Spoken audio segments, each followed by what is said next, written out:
Nick Gallo, KC Thunder. Shai, you guys have not had many nights like this one tonight where it just seemed like the rhythm wasn't quite there offensively, and good looks weren't going down, and chip shots weren't going down. Do you chalk that up to just one of those nights in the NBA, or do you feel like there were some tangible things that you guys know that you can get to next game? Yeah, a little bit of both, I would say. We definitely had shots and stuff we usually make didn't go in. Now, you're going to have nights like that. And we don't want to be a team that uses it as an excuse. There's definitely controllables we could have used today. Getting back, moving the ball a little bit more offensively. I just feel like they played their style of basketball for their whole 48 minutes, and we kind of frayed and shifted from ours. And ultimately, that's why they won. And just wanted to ask you about Indiana in general. I mean, that's a really high-octane offense. What's unique about them as a team? They play fast and they play free. They race up and down the court no matter what. And they, all five guys are like weapons. Like, they can all shoot whenever they want, drive, dribble, pass. And, like, everybody's a threat at all times. By now, we know the standard you've set this season. That first quarter probably wasn't the usual first quarter you have. I just wonder what you saw from the things Indiana was doing in the half court to kind of throw you off, to throw the entire half court offense off. I was just off, I felt like. Okay. I know you and Andrew Nemhart were kind of exchanging words. I know you guys had a Canadian connection. Just talk to me about that and just what you thought of that matchup.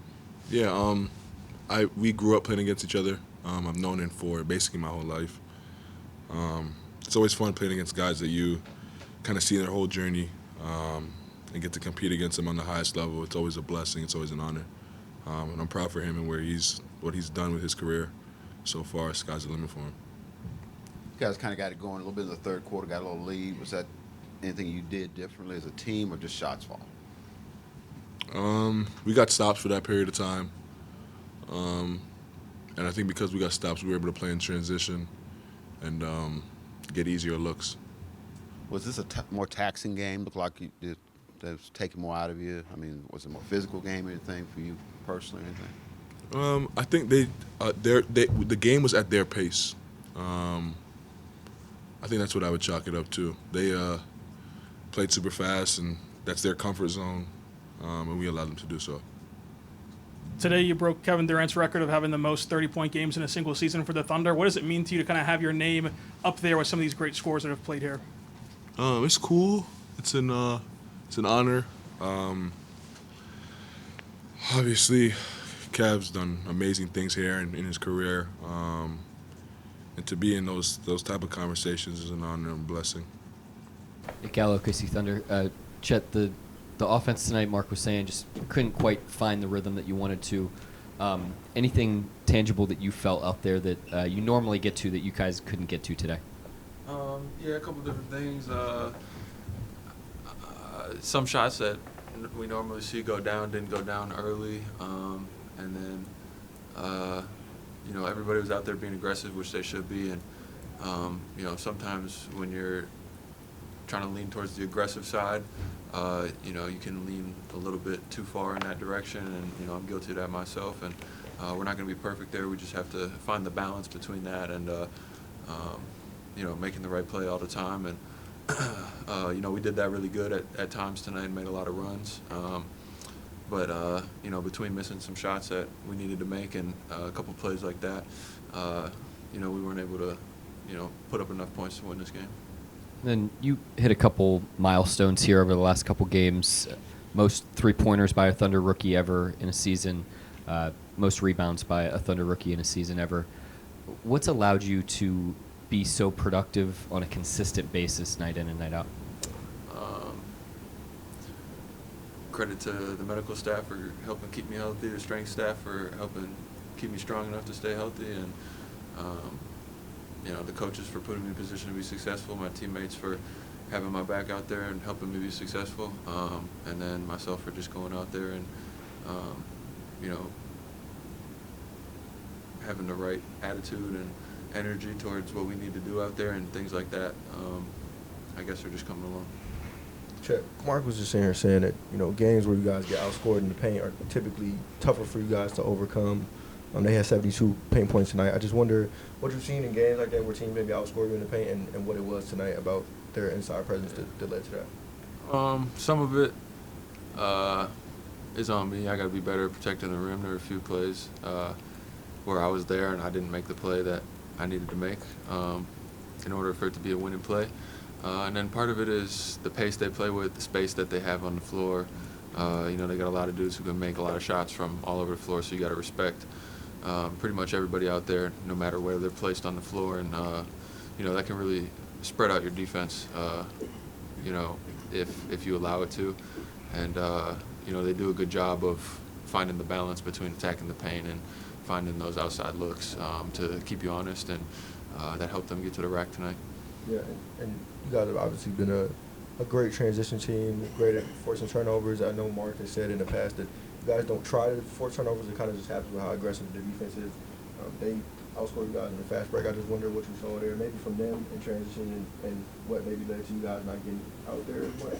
Yeah, they're a fast team. We know it. Everybody knows it. It's the first thing that you're told in the film session, and we weren't as good tonight as we needed to be in that aspect to come away with a win. We allowed them to get out in transition and get numbers, get people ahead of us in transition, and they were able to capitalize on that. And if we want to beat them next time we play them, we got to be better than them. Chet, there aren't too many guys in the league like you who can block shots, shoot threes in 7 feet. You played another one of those guys in Miles Turner tonight. How does that impact how you play defensively, having to stretch out to three and protect the rim at the same time? All different types of skill sets have their different challenges. That's one of them. It fits into their play style, the way they run their offense, pace and space. And he's another one of those guys out there that, you got to respect them at the three-point line, in the pocket on those little pocket jumpers, and then, rolling to the rim as well.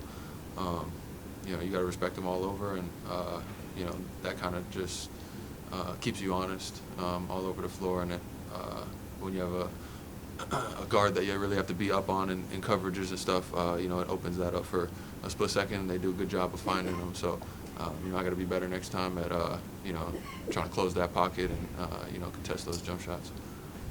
Nick Gallo, KC Thunder. That's one of the most high-octane offenses in the NBA. What makes them such a challenge to deal with for 48 minutes? They play fast. It's our main thing was to get back and slow them down. But they play fast. That's their style of play, and that's just what they did tonight. You guys have been able to put together runs this season. They kind of roll teams over. Tonight it seemed like they continue to kind of have those answers to your runs. What was that dynamic like out there as you guys continue to just make those pushes? Yeah, big credit to them. They responded well, even though we was trying to fight and get back to the game, despite having a slow start. But, they just did a good job playing their style of play, which they had advantage tonight.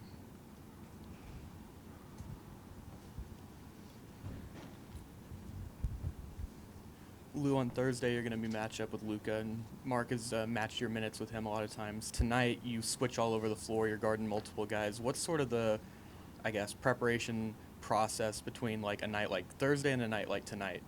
It's the same. At the end of the day, I just still got to go out there and compete, play hard, do my job, make everything tough on whoever I'm going against. So, their style of players, it's just two different teams. Their style of players is different. So, we'll just lock in on the film and get ready for the scouting report. Gordon got the start tonight. Seems like he's kind of, breaking the rust off, fitting in. How do you think he's doing just kind of after being out for so long? He's doing well. Like you said, he's been out for so long. And just getting traded in the middle of the season, never experienced that, but it's got to be hard. I know it's not easy. So, he's still trying to fit in. It's just going to take some time, but he's been doing well. How much is it? You guys got to get used to him as much as he's got to get used to you. Yeah, he's been easy on that side. He, like I said last time, he played so much basketball. He got so much experience, and he's vocal too. So, it won't be hard for us to get used to play with him. Nick Gallo, OKC Thunder. Mark, how much of this one is kind of a hat tip to Indiana and their ability to push back on you every time you guys made a run versus things that you guys just didn't quite get to tonight that you normally do? Well, I thought they showed great resilience. Credit them. They played really well from the jump, and then fended off a couple different runs of ours in the second half. They on the road, showed great poise. So they definitely deserve a lot of credit. It wasn't our best game. I thought there was a lot we left on the table, especially offensively tonight. Just weren't able to create the rhythm that we would have liked. I thought we had a good job on the glass. We had 17 second chance points, but if you look at the game through that framework, the first shot offense obviously wasn't very good. So a lot of work to do, but we can learn from it. All season long, your half-court offense has been one of the very best in the league. Anything specifically inside the half-court that got bogged down a little bit tonight? Yeah, I'll have to watch it. I thought just naked eye could have done a better job of getting to the next action tonight, especially in the first half. I thought we did a good job of that in the third, but just too many possessions where we weren't leveraging each other and working together, which is a good lesson. The game gets a lot harder when we do that. So again, we got to learn from it, look at it. We're not going to be perfect every night. There's lessons in every game. We got to learn them from this one. Mark, obviously, Casey usually takes a start. He went with Gordon tonight. I just wonder what you thought he did in his minutes just in that slot and just throughout the game. Yeah, I wouldn't overreact to who starts. We're looking at a lot of different lineups, and the starting lineup's just the first 5 on the court. But definitely wanted to give him longer minutes, take a look at him on Siakam. That was one of the reasons to do it. Is kind of test him against a bigger guy. We needed a bigger body on Siakam anyways, so it was really just to explore that a little bit. Yeah, I know you said this defense is naturally aggressive, so you're not trying to force turnovers, but it just kind of happens a lot of times, and they beat you guys in the turnover battle 12-9. I just wonder what you saw that maybe had them kind of flip that number that usually you guys would. Well, I thought their pace was evident tonight. They had 23 points in transition by our count, and it's hard to get our disruption into the game when we're in transition. So there was a lot of plays like that. Obviously, that's what they do well, and they're hard to stop there. So credit them. But I think it's usually a barometer of our intensity. I thought in the half court our defense was decent tonight. I didn't think we lost the game with our half court defense. It was more the transition D, and then just not having our best offensive night. Yeah, last one for me. I know some of the focus is going to maybe turn more to Shai now that Dub is out, but it felt like the way they loaded up in the first half was probably better than some of the teams you've seen this year. I just wonder what you saw from the way they tried to defend Shai that maybe stood out. I don't think it was singular to Shai. It wasn't really that. I thought collectively, we just didn't do a good enough job in the first half, like I said, of leveraging each other and using each other in actions to create advantages, and that included everybody. That wasn't limited to one person. You talked about pace in pregame.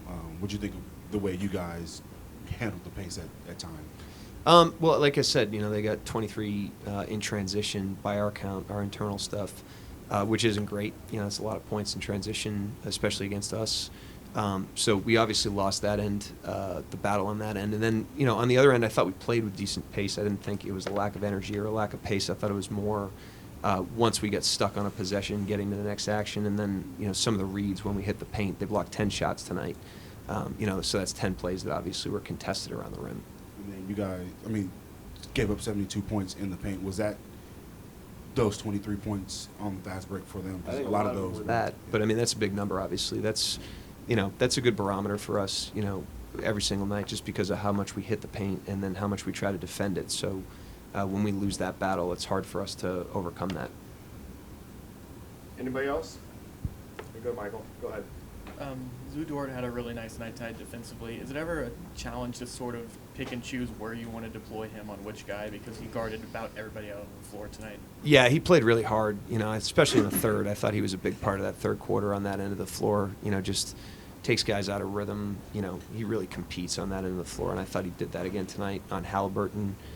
In terms of where to deploy him, usually it's whatever the top priority is what he gets. And we move him around at different times, too. We had him on Siakam a little bit tonight, which was a good look. But, I respect, regardless of what's going on in the game, for him or us offensively, he has some level of competitiveness. He plays really, really hard, and that's a level he reaches every night.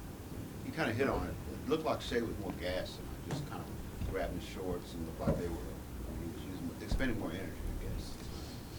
Yeah, I mean, I thought some of that was we didn't make the game overly easy for ourselves generally. You know, on the offensive end of the floor, I thought we had to work a lot harder with the way that we were playing, and so you know, it's a lesson we can learn. I just didn't think we created a ton of rhythm tonight, and the game gets harder for everybody when that's the case, and I thought that was the case tonight. So it really hasn't been a lot of games like that for us offensively that I thought were more self-inflicted. So that's a good thing. You know, there's a lot of teams that leave games and feel like that a lot more than we have this season. So I'm grateful for that. And hopefully because of that, we're able to course correct that very quickly. And this has been a team that's done that really all season. And then you guys rotated 11 guys, I think I counted up. And was that just you just trying to find a combo that you liked, or was it the pace that dictated that, or just going on with that? I mean, 11's more normal for us than not, you know, especially at this point in the season. I'm a big believer in giving a lot of different guys opportunities to touch the floor and to touch the outcome of the game, see what they can bring to the game, using different guys situationally. I think it's good for engagement and good for chemistry. And so that's a pretty normal thing for us and something we'll continue to do throughout the rest of the season. It's not about the game itself, but there's a Japanese athletic trainer with the Pacers. Yes. Who used to work with you. Yep. With Blue. What do you think of that? You know, you are both of you are actually in the NBA right now, and also what do you think of there's more and more women working in the NBA, and then even all over the world like her. Yeah. She sent me the nicest thank you note I think I've ever gotten in my life. She sent me an amazing thank you note a couple years ago. She was an intern with the Blue, and then she was with Fort Wayne with Indiana, and now is with the Pacers. You know, it's amazing how far both things you just said, you know, gender equality and then the international influx into the NBA. The league is really a tone setter in that, and we're proud that she started here. Did you talk to her? I gave her a hug before the game. She came over to me. So